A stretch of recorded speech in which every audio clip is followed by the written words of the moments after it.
Hello, and welcome to Read It with Whiskey, the place to be if you are a sci-fi or fantasy reader. My name is Laura, and I am your host. I am a reader, writer, and whiskey drinker, here to share with you the person behind the page. And our featured author for this episode of Read It with Whiskey is Herman Sheuernagel. Herman is a science fiction and fantasy author who grew up with a love of story and science fiction, watching Star Trek: The Next Generation with his father. His currently published works are dystopian science fiction that highlight the struggle between humanity and the technology we keep, as well as the motivations that keep us fighting with each other. He lives in British Columbia, Canada, and while he's not working on a new book, he can be found cycling, running, and dreaming up new worlds. Herman's got quite a few books under his belt, but today we're talking about Fractured Orbit Book 1, Eclipse, and this just released in February, you guys, just a few weeks ago. So here's what it's all about. Django Alexander had everything he ever wanted. Now he's lost it all. When Django uncovered an unexpected truth, he didn't know it would end the lives of nearly everyone he cares about. Left only with his sister, his best friend, and an uncle who has some unhinged ideas about what might exist outside of the space station Eclipse, he must follow the truth where it leads, even if it leaves him with nothing. Mika Jennings can't escape her dubious past, and it could end up costing her everything. Mika thought she had left her life as a notorious space pirate behind to care for her ailing mother. But the past comes knocking after her ship, the Redemption, answers a cryptic distress call. Forced to face a deal she made with the devil years ago, Mika has no choice but to step back into her old life and make another hesitant pact with an eccentric pirate. Django and Mika's path collide as they embark on a journey that will shape the fate of the civilization built on half-truths and the backs of others. Rumors of civil war circulate through the Syndicate's orbital empire, catching both Django and Mika in the crossfire, where the stakes are far higher than they realized. Neither is prepared, neither is willing, but they will no longer be able to ignore the truth. But will it cost Django and Mika everything? This book was such a fun read, and it is very fast-paced for a space opera sci-fi type novel. I'm not going to give any more away. Let's just dive into this episode with Herman.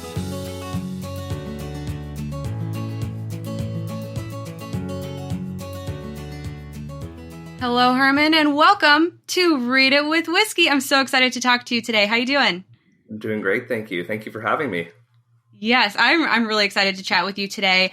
Absolutely loved your book, Eclipse. That's what we're going to be talking about. But before we dive into this book, I would love for you to tell our listeners a little bit about yourself and your writing career. Yeah, sure. So my name is Herman Sheuernagel. I live in British Columbia, Canada. I've written my entire life ever since I was a little kid, but I've only been kind of actively pursuing writing novels and publishing for the last 2 years. I currently have Eclipse is my 7th published book. So I have a number of works out already. And a couple of years ago, I just decided that it was time to pursue the dream and get that novel written. I think a lot of us, always dream of writing that novel, but never think it's, something that we can accomplish. And I decided it was time to do it. I love that. Yeah. And it was funny because this is the first book that I've run into of yours. And it was like you were in the process of getting it out there and promoting it. And it is releasing in February. So as this episode comes out, it is released. It is available for everyone to read right now. But then I went back onto your Amazon page and I was like, wow, you have quite a few titles out there. So can you give us just a little brief overview of what those titles are? Yeah, for sure. So I've got, other than Eclipse, I've got 2 other series out. One is called Lies of the Guardians, and it's kind of a YA dystopian sci-fi series. That has 3 books in it right now. There's still one more to be written that I'm hoping will be out early 2024 at this point. Again, it's a futuristic dystopian setting, and it's more AI focused. So there's a lot of artificial intelligence and, kind of that scenario. And then my second series is called the Terre Hoffman Chronicles. And it's actually a prequel series to The Lies of the Guardians. That has 3 books. That series is done, but it's more of an apocalyptic thriller series. So it's kind of one of those things where I kind of cross genres within a series, but I mean, it's the same universe, but it's separate series, so you can read each on its own. But yeah, another fun series that's super fast paced and a little bit different from my other books. I love that. Yeah, I love dystopian. I love sci-fi. I have a post-apocalyptic sci-fi trilogy. And so anybody who talks about apocalypse, I'm like, I'm there for it. I'm there for it. And you mentioned fast-paced, and Eclipse is fast-paced as well. I really liked the speed of it. I think I read through it in like a day, maybe Nice. a day and a half, like taking a lunch break, but Right. I was really into it right away. So I would love for you to tell the listeners, what is Eclipse all about? Yeah, so Eclipse, it's a space-based adventure series. It's set, a couple hundred years in the future. The premise of it essentially is that due to climate change, humanity kind of decided that it was best to just leave the planet. The elites kind of kicked us off the planet. The elites kind of stuck around on Earth and didn't really tell a portion of the population. So basically, they fill the void with a dystopian empire that's kind of extracting the resources from the rest of the solar system. Is the premise. So we follow two characters in two very different scenarios, within this universe, and just kind of follow their paths until they kind of, cross I at love the it. end. Yes, I know. And we talked about this prior to pressing record. It's going to be hard to avoid spoilers because there's so much that happens in this story. So let's kind of scratch the surface just on that world building aspect.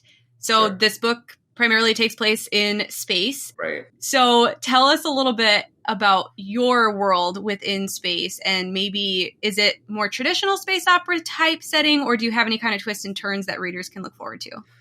Yeah, it's not really traditional space opera because, I feel like, traditional space opera, you're like navigating between different worlds and different galaxies and all that sort of stuff. There's a lot of space exploration.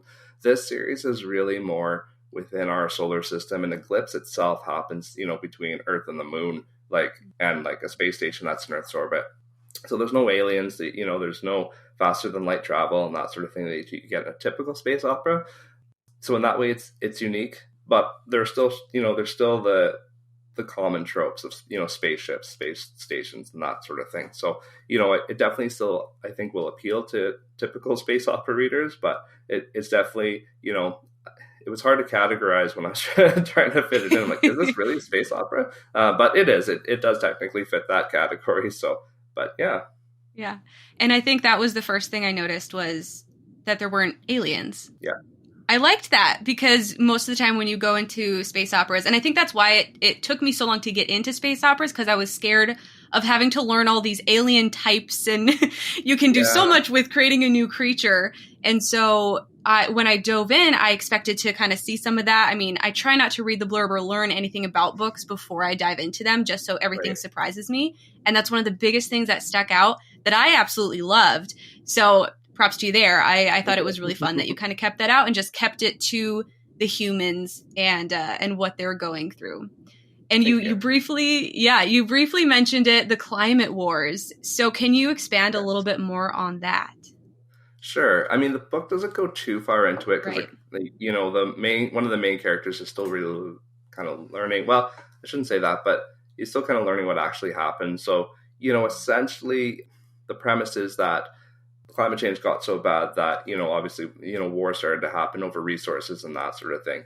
A large population of the Earth got killed off, and, things got so bad that, in the end, it was kind of decided we should send people away, essentially, more than, the common trope and common thing we hear now is billionaires leaving the planet, but this kind of twists that. And why would the billionaires want to go to space? There's nothing there. So they're far more likely to try to send us away. So yeah, definitely a little twist to it. I like that. And I love the idea of climate wars in general, or just the Earth being destroyed to the point where we can't survive there anymore. Yeah.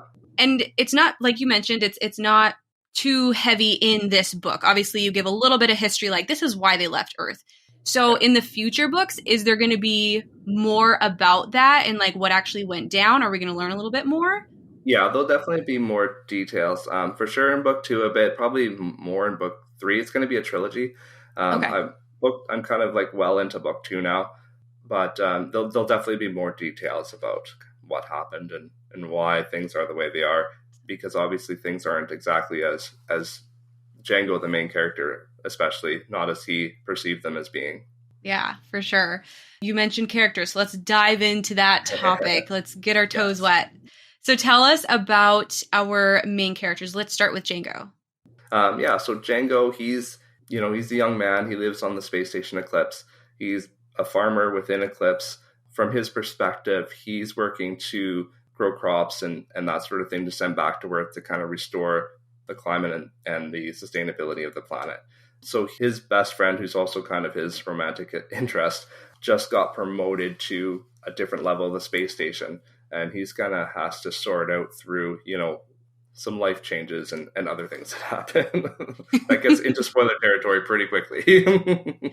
Right. Yeah. And that's why I was like, yeah, it's going to be hard to not hit spoilers because everything happens so quick, right? At the beginning, you learn a few things, you learn who the characters are, but then they're like, let's throw them into chaos and just like start the ball rolling, which is, again, something I love about this.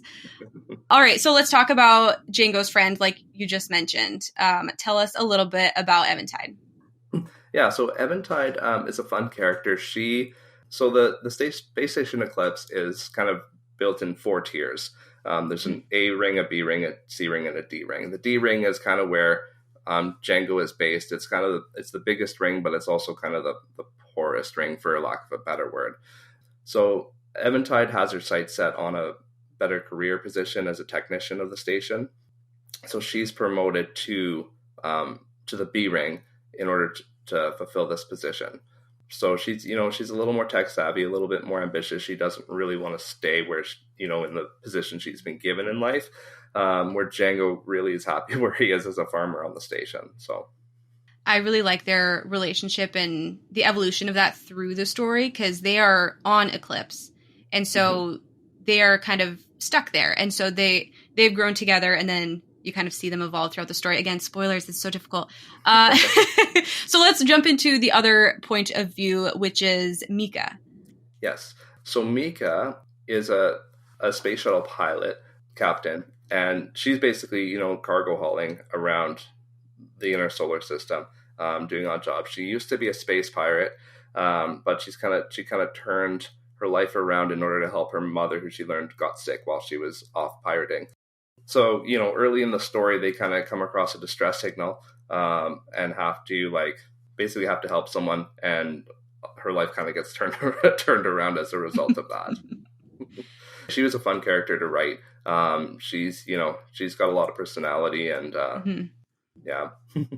Yeah, and that was going to be my next question was, who is your favorite character within the series, or who is your favorite to write? Actually, my favorite character to write was Abigail. Oh yeah, I love Abigail.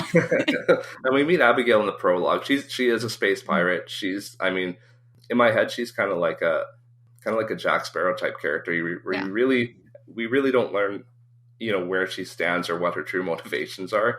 And she's just a lot of fun and just kind of wacky and all over the place. Yeah. Yeah, she's the loose cannon. Just like, what's she gonna do next? Yeah.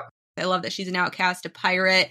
She just does what she wants, and she's also really powerful. I just love the strong, powerful female characters that you find in books, and she's one of them.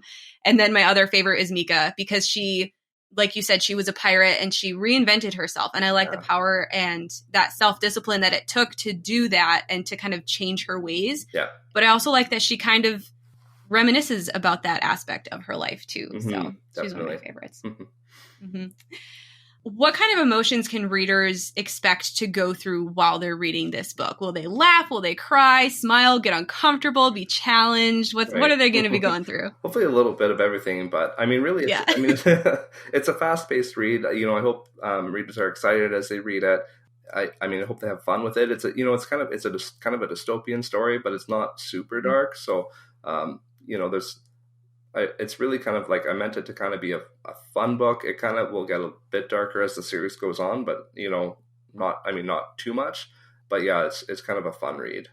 Yeah, it was a fun read. And I think so too. And I think that's why I got through it so quick, is because it was definitely an on your toes type of book, because at the end of every chapter I was like, okay, what's going to happen next?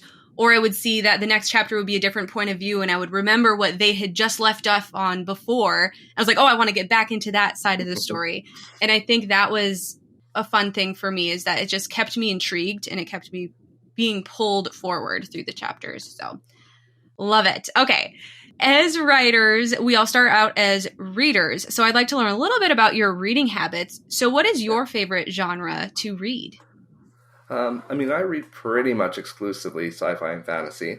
Hmm. I'll read a bit of both. I gravitate more toward fantasy, to be honest, as a reader. Okay. I'm not sure why that is, but I've been forcing myself to pick up more sci-fi books lately, and I've been writing it, so Right. but I mean, not that I enjoy it. It's just I'll gravitate towards the fantasy reads, but I have been enjoying a number of sci-fi books lately. So Yeah.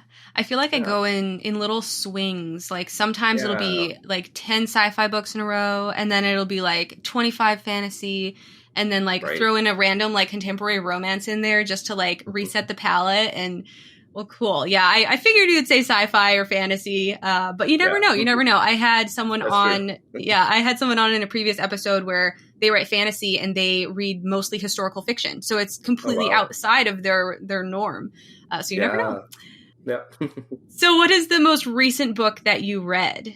I'm currently listening to Project Hail Mary. I'm about Oh, 75% of the way done by Andy Weir.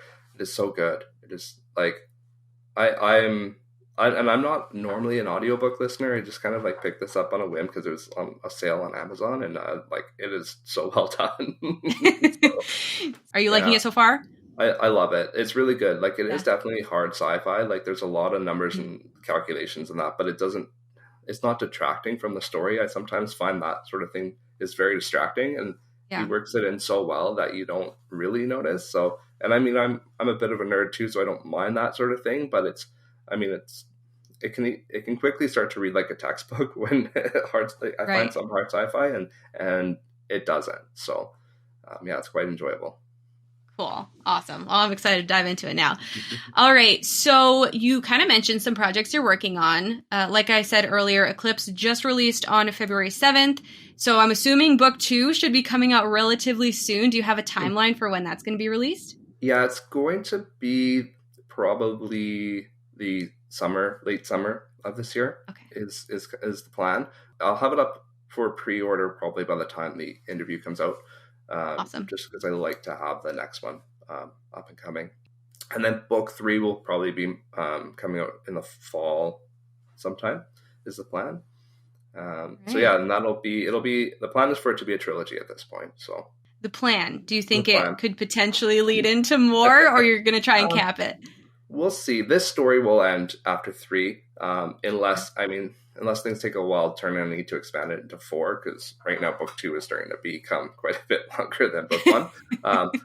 So we'll kind of see, but the story will be done in 3 books. There's potential for the universe to be expanded, but we'll kind of see what plays out. Awesome. And then any other projects? I think you said you were working on book 4 of a different series you have? So book 4 of Lies of the Guardian, I need to finish that series. And the plan is for my first draft to be done this year. So it'll be kind of spring 2024 when that comes out. And and then I do have a kind of a secret project that I'm working on. It's more of a fantasy book. Yeah. So I've got about a third of that done already, but that'll be 2024 as well. Awesome. Well, I am here for the ride. I'm going to be following along with your journey because I loved this book, and I'll have to go back and read your other series now. My TBR just keeps growing the more people I have on the show. So Great, I bet. Yeah, it's gotten to be a little tough, but we'll make it work. All right. Well, this is Read It With Whiskey, and it wouldn't be Read It With Whiskey without talking a little bit about whiskey. Yes. So Herman, what is your favorite whiskey to drink? Right. So I love whiskey, to be honest. I'm a Scotch drinker, and I love Scotch and Irish whiskey. My favorite whiskey is actually one I haven't had recently because I can't really get it where I am in British Columbia. But the distillery is Springbank, and their 15 year is my favorite. It's just such a smooth drinking Scotch. I just love it. Oh, sounds good. Love a good smooth one there. All right. Well, where can people find you and your books and follow along with your journey? Yeah. So you can find me on my website, hermansheuernagel.com. You can follow me on Instagram, is probably where I'm most active. My handle there is just Herman Sheuernagel. Facebook, you can follow me, Herman Sheuernagel Writes. And yeah, you can find my books. Eclipse you can find on Amazon. It's in Kindle Unlimited, and you can buy the paperback or hardcover edition anywhere books are sold. I love it. And you said Instagram, and it reminded me, your Instagram is it's amazing. You have character art for all of these characters. So where did this character art come from? Sorry, bringing you back into the interview now. Absolutely. So the character art, I've actually gone on a nerdy rabbit trail into using Midjourney, the AI tool. And I thought, it's such a fun tool to use in a way that it's not something I would have hired necessarily an artist to do. So it's something extra I can, play around with. And I've had a lot of fun with it. So yeah, I've just been kind of creating character sketches of each of the characters in Eclipse. So yeah, if that's something that's interesting to you, then definitely check that out. Yes, for sure. Yeah, everyone listening, go check it out. I just saw the Eventide, and I love her artwork. I'm looking at it right now. I absolutely love it. I think it's so cool. And then it was cool to see how you envisioned each of the characters through this character art. And so I'm thinking back in the book, and I'm putting these characters in, and it was just so cool to do. And then also you have a prequel short story, Infinity, for Eclipse. I already signed up for the newsletter, and I have it in my tablet ready to read. Is that something that people can find on your website all the time, or is that a limited release? It's on my website. It's exclusive to my newsletter subscribers. So if you would like to read the prequel, it's free to download. So head to my website and you can download it there. It's actually what kicked off the series. It was initially an entry into an anthology. So the time lapsed on that for my rights to be within that anthology. So I'm using it kind of as the lead to this, but it was the start to the universe. So it's kind of a cool little companion. Very cool. Yeah, I saw that. And I was going to attempt to try and read it before we did the interview today. And I was like, I'm not going to be able to get it in. But I was this close. All right. Well, this has been really, really fun. I have really enjoyed speaking with you about your book series and characters and everything. I'm excited to see where it goes. And I would just love to say thank you so much for being on the show. Well, thank you so much for having me. I've had a lot of fun as well.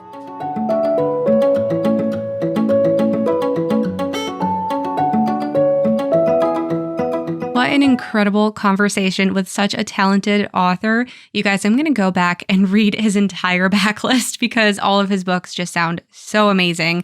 So thank you so much, Herman, for being on the show. And also, just so you guys know, Eclipse, it is out right now. Okay, this book is out in the world. Go and grab it on Amazon. There's a link in the description with this episode. But also, book 2 is now on pre-order. That's right, you can get Chimera, which is book 2 in the Fractured Orbit series. And if you are enjoying what Herman is bringing to the book world, to us as readers, then definitely go ahead and pre-order because you're going to enjoy this series. At least I know you're going to enjoy this series. And next week on Read It with Whiskey, we have Eleni P. Mora. She is the author of Among Shadows, Book 1 of The Heir of Light and Dark. This is such a fun fantasy read, and I'm so excited to dive into this interview next week. So come back and hear the interview with Eleni. Until then. You've been listening to an episode of Read It with Whiskey. I'm your host, Laura Juntunen, and I want to personally say thank you so much for listening. Your support of the podcast means so much to me, and I would love to get to know you. Hop on over to Instagram and follow us at Read It with Whiskey.